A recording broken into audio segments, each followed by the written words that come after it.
Have you been bullied or think that your life isn't important and that you aren't good enough? I'm Waylon Myers, and I have experienced these issues all my life. This is Standing Strong with Waylon Myers. Your life is truly important. And you're not alone. You're worth it.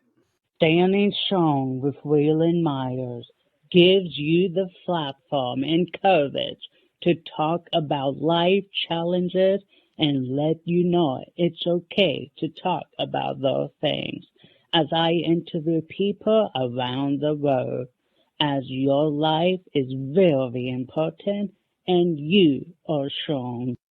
Hello, everyone, and I am so excited to be bringing you all the 29th episode of Standing Strong with Waylon Myers. Wow, I can't believe my show has made it this far. My guest for this week is Yvonne Miranda, and before we get into her interview, I just want to take this time and read an inspirational quote. Your time is limited, so don't waste it living someone else's life. And now, sit back and enjoy Yvonne Miranda's episode of Standing Strong. Yvonne Miranda is best known for being a member of the SAG-AFTRA for over 7 years as an award-winning news intro and public speaker. She is also known from the Dhar Mann YouTube Series, Changing the Lives of Other People. She starred in The Born and the Beautiful, Among the Shadows, The Cards, and more. So you see, Yvonne Miranda is an inspirational woman and striving to change a lot more lives. So ladies and gentlemen, I give you the 29th guest on Standing Strong with Waylon Myers, Yvonne Miranda. What's up, Yvonne? Hi, Waylon. Thanks for having me. You are welcome. At this time, can you just give a little bit information about yourself to the viewers? Well, like you said, my name's Yvonne Miranda, and I'm a mother. I'm also an actress and a former news anchor. And I'm just really happy to be here. I'm a big supporter of anti-bullying. I'm a big supporter of trans rights. I have a transgender child. And I'm also one of the Dhar Mann actresses sometimes, very rarely, but I have appeared a few times on Dhar Mann. And I'm just so happy to be here to support your show. A big supporter of helping young people who feel bullied, who feel like they're trying to find their place in the world. And thanks for having me. You are absolutely welcome, and I am honored to have you as my next guest. Were you a victim of bullying? If so, how did you overcome it? And if not, what advice would you give on bullying? Well, you know, when I was a kid, my brother and I were bullied because we grew up in the South. Mm-hmm. And during that time, there was a lot of racism, and both of our parents were immigrants. And so there weren't a lot of people who looked like us, whose parents were from other countries. Yeah. So there was a lot of racial discrimination during that time. So we did have a lot of discrimination growing up. And later, you know, my kids also were bullied. So we tried to overcome that. And I know that bullying is something that is very hard. And a lot of people get bullied. Mm-hmm. And it's hard for kids. And my heart just goes out to kids that are bullied. And there's so many resources out there. And for kids that are bullied, I just want them to know that there is help out there. There are foundations, there are suicide prevention helplines, there's places, teachers, counselors, friends and neighbors. And so if you do feel like you're being bullied, just to reach out and to try to find help, and don't feel like you have to hold it inside of you, to try to find help and find resources, and don't feel like you're all alone, because there are people out there who want to help you and who you can reach out to, who can help you get through it, and you're not alone. Absolutely. I agree with that.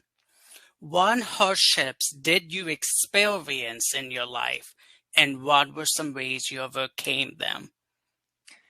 Well, oh my gosh, there's been so many different kinds of hardships, but I think, everybody has their own story. Mm-hmm. And every hardship that I've had in my life, I think, has made me a better person.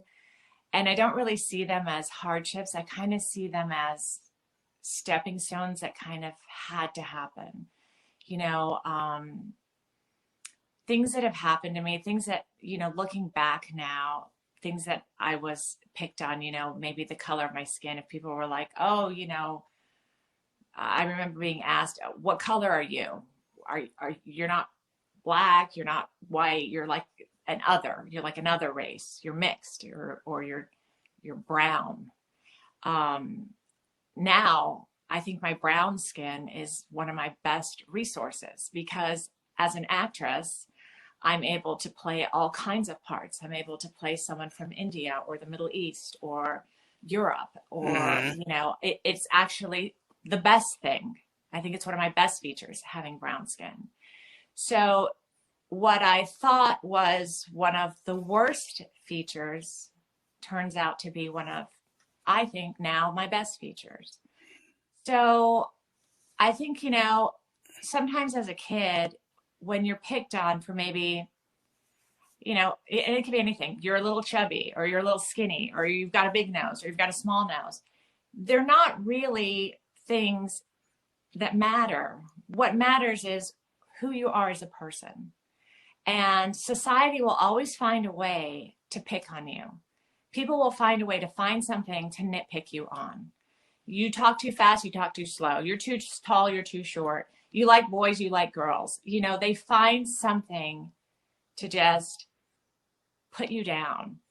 And what matters is that you look inside yourself and just say, God made you the way that you are for a reason. And God doesn't make mistakes. Right. And each person is unique for a reason and put on this earth for a purpose. And that purpose may not reveal itself right now, but eventually that path will reveal itself, and it will be a perfect path. So you have to have faith in it. And, you may have some hardships along the way, but at the end, I do really believe that things work their way and happen for a reason. Yeah. And it will be a good reason.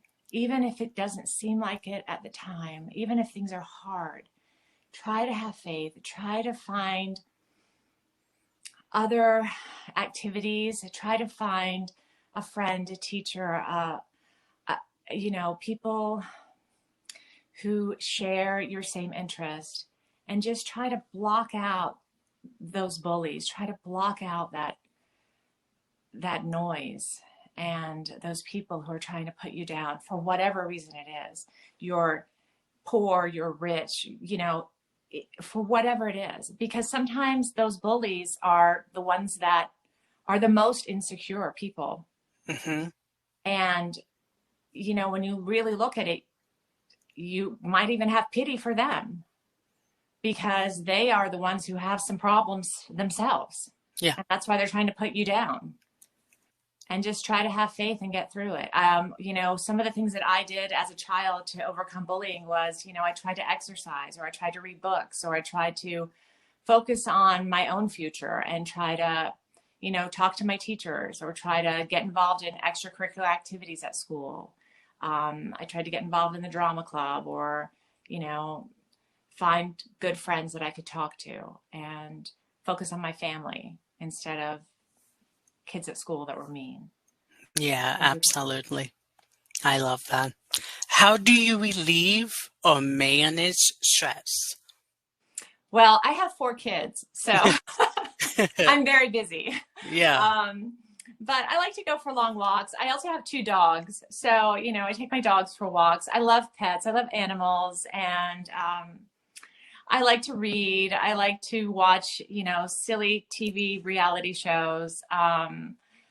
You know, I love to just be in nature. I love to just go for long hikes and just, you know, sometimes just sit outside and appreciate life and meditate. And I go to church and just listen to music and those kind of things. Just listen to the radio and just appreciate, you know, all the good things. And, you know, when they say, like, try to look at your glass as being half full, because there are a lot of bad things going on in the world right now. And it's hard. It's very easy to focus on the negativity and focus on, oh my gosh, you know, I have so many bad things happening, but there are so many good things happening too, you know, and just try to appreciate all of the goodness and all of the blessings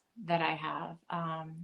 And I do try to always appreciate how lucky I am and how blessed I am and how fortunate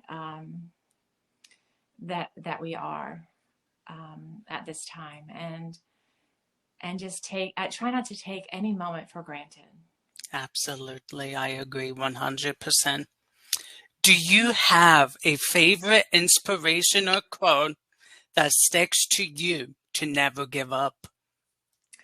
You know, for me, I just, I'm kind of religious. So for me, I really try to, whenever I'm feeling kind of down, I just kind of recite the Lord's Prayer. Yeah. And, you know, so I go back, I think it's just because I was raised in the church, and I just go back and just kind of go back to Our Father, which art in heaven. And it's just kind of like an old thing that's engraved in my brain. But I just go back to reciting my prayers. And I think it's just because of the way I was raised. But, you know, I wish I had something more modern to say, but I just go back to that, and it's just inbred in me. But it's just like my mantra, I guess.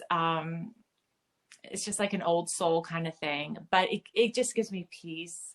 And whenever I'm feeling kind of like down, it helps me and just kind of satisfies my soul. It makes me feel connected when I connect through prayer. Yep, absolutely. One of your favorite music artists that helps you unwind? Okay, my kids are going to kill me, but I am like the total hits. I love to like put the hits on, and they get so mad at me because as soon as we get in the car, I'm like putting on the top 10, and they hate it. They're like, Mom, why do you always put on the top 10? Like, I love to watch The Voice and all of the like top singers, and I just love like the top 10 singers or whoever's like, you know, top on the radio. And I don't know why I get sucked into whoever's like Billboard Top 100. I just go with the flow, and I'm just a sucker for whoever's on the charts. I'm just right there with them. So whoever like is number one, I'm like, yes, you're number one. And I just follow them. So once they're off, I'm sick of them too. So like if Adele's number one for that week, yes, she's number one. And then as soon as she gets overplayed, I'm like, yeah, she's down.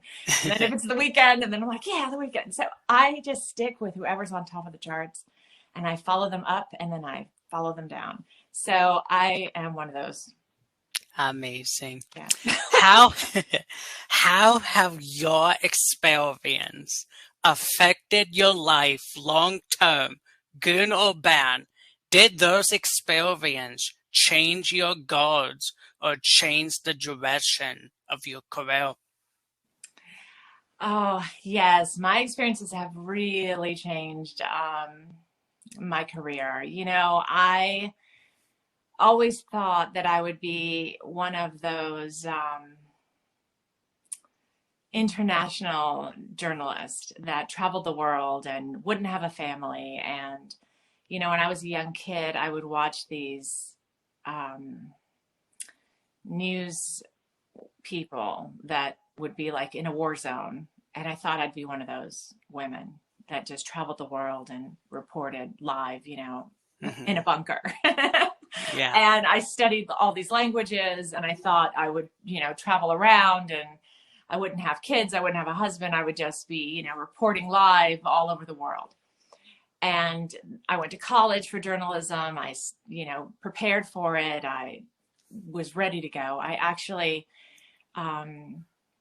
was hired by many different networks. And then I met my husband, and everything changed. And I just fell head over heels in love and got married. And I thought, you know what, I can still do this. Even though I'm married, I can still, you know, run off and travel the world being married and work in the news. And then I got pregnant, and I thought, I could probably still work in the news, but then I've got a baby. And then I thought, you know, maybe I can take a year off. And then 1 year turned into like 2 years off.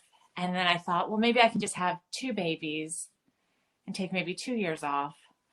And then 2 years off turned into like 10 years off. And the next thing you know, I was a mom full time, taking 10 years off with 4 kids.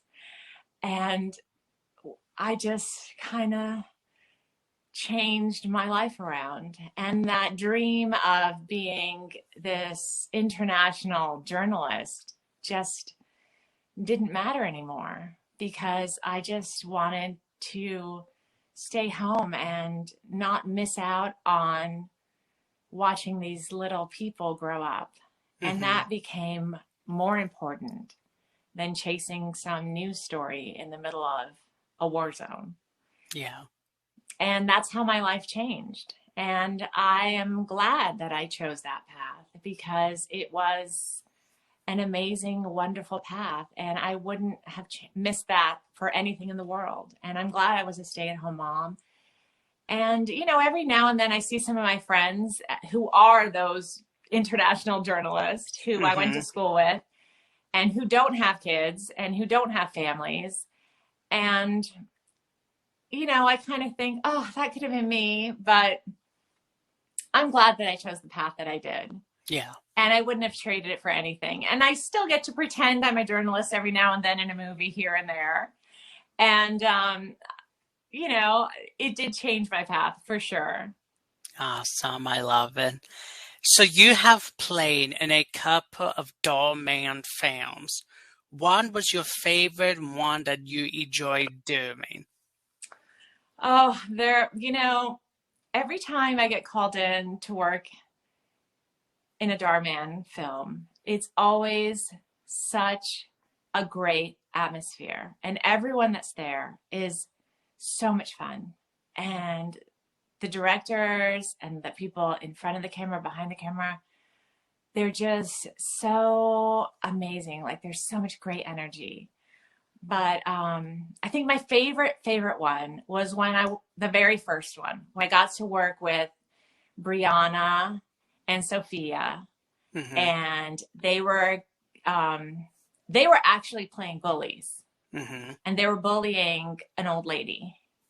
And that was the very first time I ever worked in a Dhar Mann film. So I didn't really know what to expect. And I think that was the most fun, because I got to work with those little girls, and they were just so sweet. And I just had the best time. And it was just the best experience. Yeah.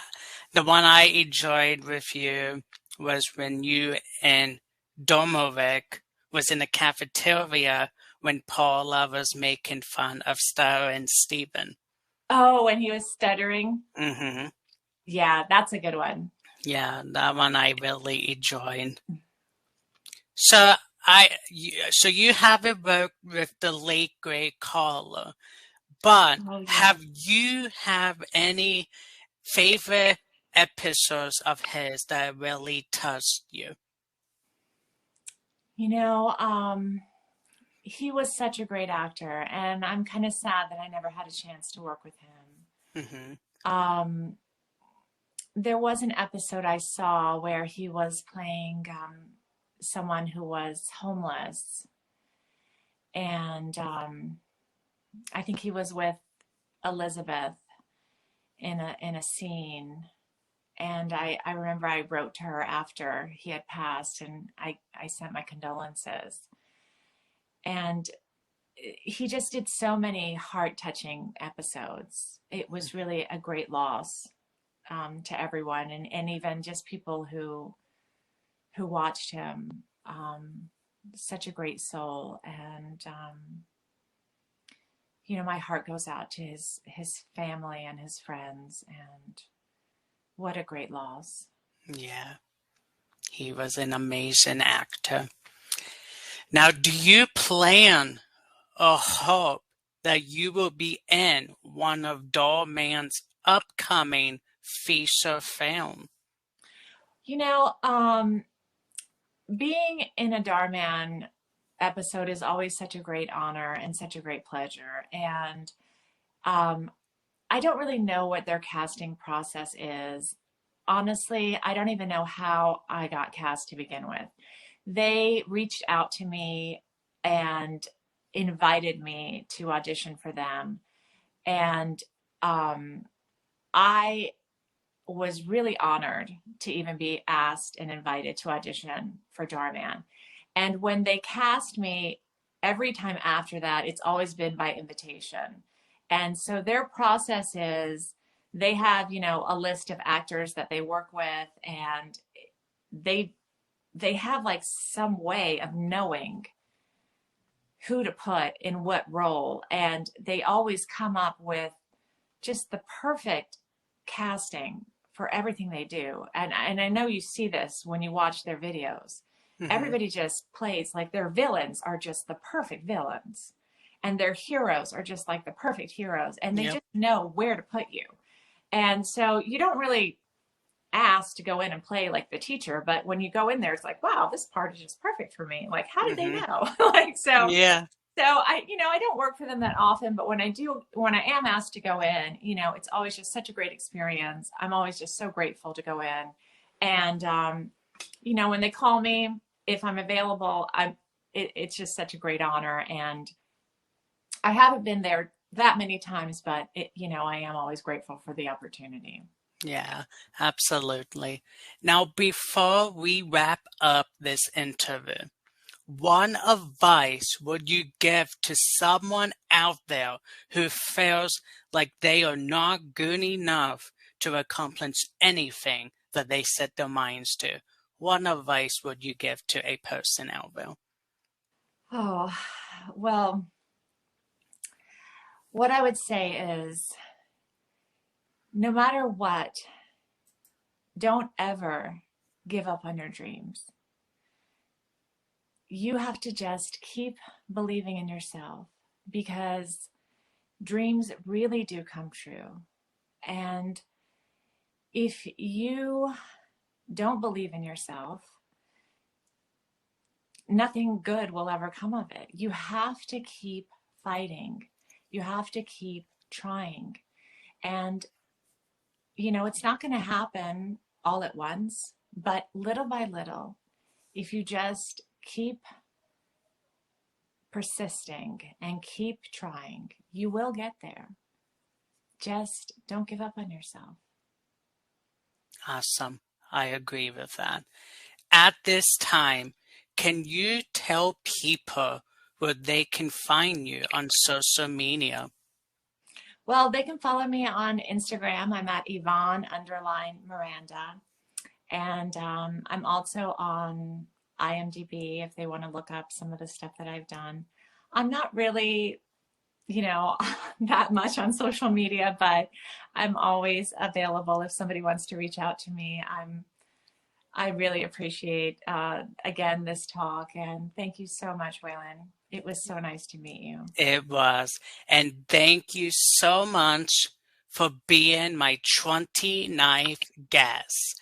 Remember to always be well, honest, and inspiring. Yvonne, I hope you have a good rest of your day, and I hope the rest of 2022 goes well for you. Thank you. Same to you. You are welcome. You just watched Standing Strong with Waylon Myers. Follow and support the show on social media on Facebook, Standing Strong with Waylon Myers, on Twitter, SSW Waylon Myers, on Instagram, Standing Strong with Waylon Myers, and on TikTok, SSW Waylon Myers. And for everything Standing Strong with Waylon Myers, visit the official website at www.waylonmyers.com. Until next week, everyone, thank you for watching.